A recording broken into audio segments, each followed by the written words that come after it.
किसी गांव में राहुल नाम का एक लड़का रहता था। वो परीक्षा देने के लिए गुजरात जा रहा था। ठंडी का दिन था, चारों तरफ से कोहरा छाया हुआ था। आमने सामने भी कोई नहीं दिख रहा था। पूरे 15 घंटे के बाद वो गुजरात पहुंच गया था। परीक्षा अगले दिन थी, इसलिए वो एक होटल में रहने के लिए सोचा। रात हो गई थी और कहीं भी उसके बजट में सस्ता होटल मिल नहीं रहा था। काफी ढूंढने के बाद उसे एक सस्ता होटल मिला। वो उस होटल में एक कमरा बुक करवाया और जब वो कमरे में गया तो देखा कि कमरे के चारों तरफ जाले लगे हुए थे। ऐसा लग रहा था कि यह कमरा काफी सालों से बंद पड़ा था और कमरे के अंदर का माहौल एकदम डरावना और सुनसान लग रहा था। लेकिन उसने ये सब नजरअंदाज कर दिया और होटल से खाना मंगवाया और खा पीकर सोने चल दिया।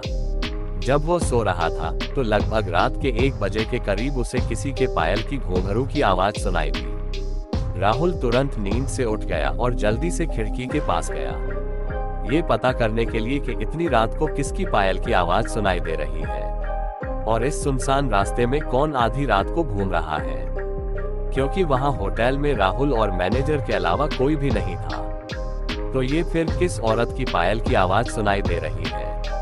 राहुल खिड़की पर काफी देर तक खड़ा रहा, लेकिन उसे कोई भी नहीं दिखाई दिया। फिर उसने अपने कमरे से मैनेजर को फोन किया और उसे बताया कि मुझे इतनी रात को कब से किसी की पायल की आवाज सुनाई दे रही है। आपको भी सुनाई दे रही है क्या? मैनेजर ने कहा कि सर ऐसी कोई बात नहीं है, आपको हवा से ऐसा लग रहा होगा। वैसे भी ये जंगली इलाका है, यहाँ पर तो हल्की हवा भी तूफान के जैसी लगती है। आप सो जाइए, ऐसी कोई बात नहीं है।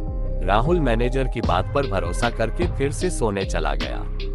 कुछ देर बाद उसे दोबारा वही पायल की आवाज पहले से भी ज्यादा तेज सुनाई देने लगी। इस बार उसने अपने कमरे का दरवाजा खोला और सीधा होटल के बाहर देखने के लिए चला गया।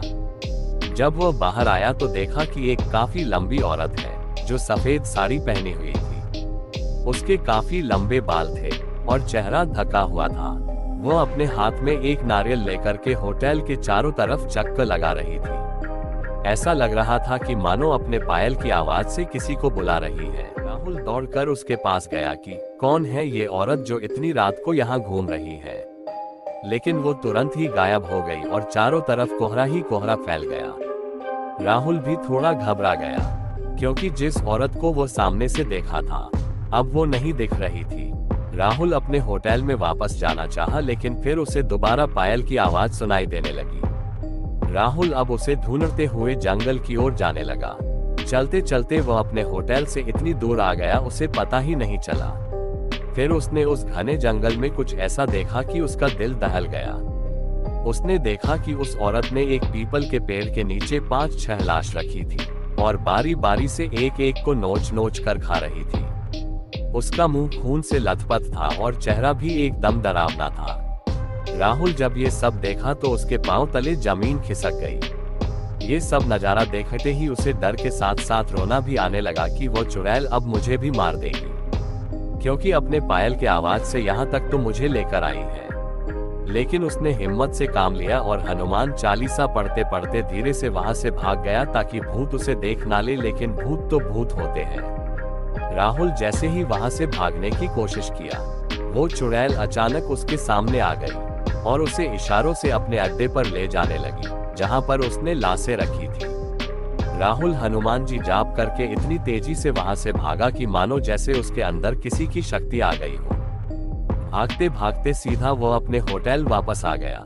वहां थोड़ी देर रुका तो उसे एक आदमी दिखाई दिया। उसे देखकर ऐसा लग रहा था कि ये अच्छा आदमी है। वो राहुल के पास आकर बोला, अरे भाई क्या हुआ तुम्हें, इतना डरे हुए क्यों हो? राहुल ने सारा किस्सा उस आदमी को सुनाया तो उसने बताया कि भाई तुम बहुत किस्मत वाले हो कि आज तुम बच गए। वो भूत किसी को भी नहीं छोड़ती और तुम इस होटल में क्या कर रहे हो? इसको तो बंद हुए काफी साल हो गए। राहुल जब उस आदमी का इतना बात सुना तो उसका डर कर मारे पसीने निकले लगे। फिर वो आदमी बताने लगा कि इस होटल में बहुत साल पहले एक लड़की के साथ 4-5 लड़के उसका भयानक तरीके से रेप करके मार दिए थे। लड़की तो मर गई लेकिन किसी को भी नहीं छोड़ी और जो भी रात के समय में इस रास्ते से गुजरता है सबको अपने कब्जे में कर लेती है और मार देती है। और कुछ दिन बाद इस होटल पर पुलिस का छापा पड़ा, तब से ये होटल बंद है। राहुल जब उस आदमी की पूरी बातें सुना तो वो बहुत जोर जोर से रोने लगा, ये सोचकर कि आज मैं मर जाता। फिर वो आदमी राहुल को चुप कराया और बोला, चलो आज रात तुम मेरे घर रह लो, मेरा घर पास में ही है, डरो मत, अब मैं आ गया हूँ न। राहुल उस आदमी को धन्यवाद किया और उसके साथ उसके घर चला गया और अपने आप से एक वादा किया कि आज के बाद वह भूल कर भी कभी अनजान जगह पर नहीं जाऊंगा। तो दोस्तों, अगर ये कहानी आपको अच्छी लगी तो वीडियो को लाइक करो, शेयर करो और कमेंट करके जरूर बताओ कि आपको कैसी लगी ये कहानी।